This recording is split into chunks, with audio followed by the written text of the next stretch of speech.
सभापति महोदय, वित्त मंत्री महोदय के बजट भाषण पर कई माननीय सदस्य अपने विचार व्यक्त कर चुके हैं।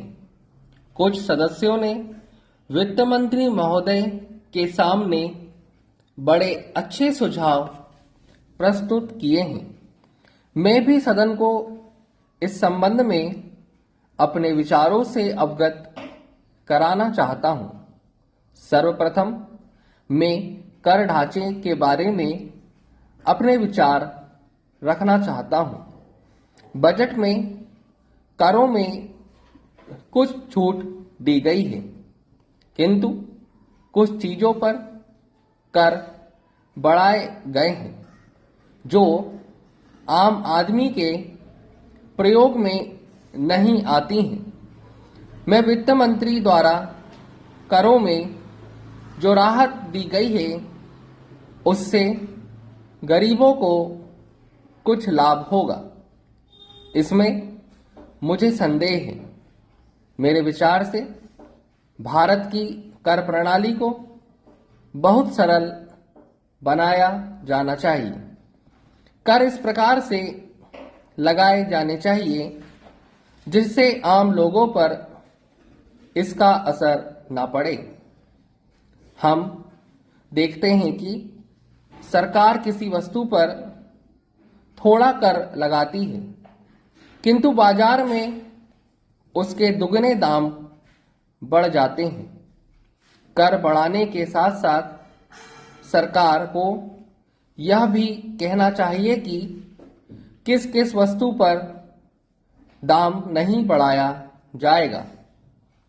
सरकार यदि ऐसा नहीं करती है तो वस्तुओं के दाम बढ़ते जाते हैं।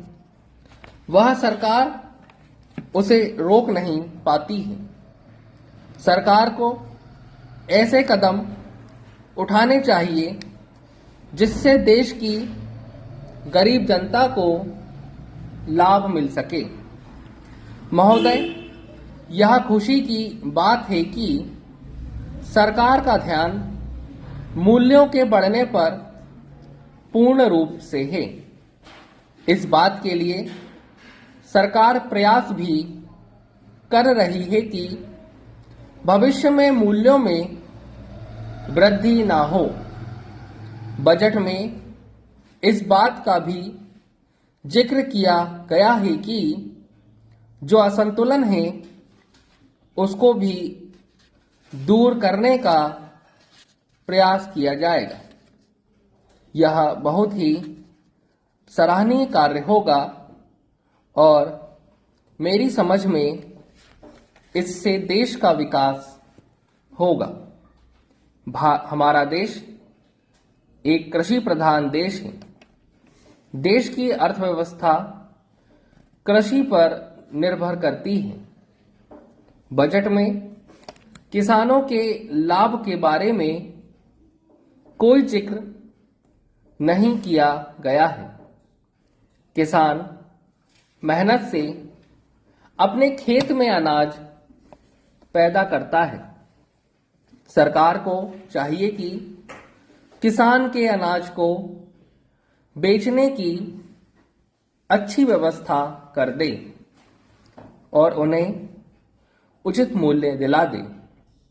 इससे किसान अपने खेत में पैदावार बढ़ाने का प्रयत्न कर सकते हैं।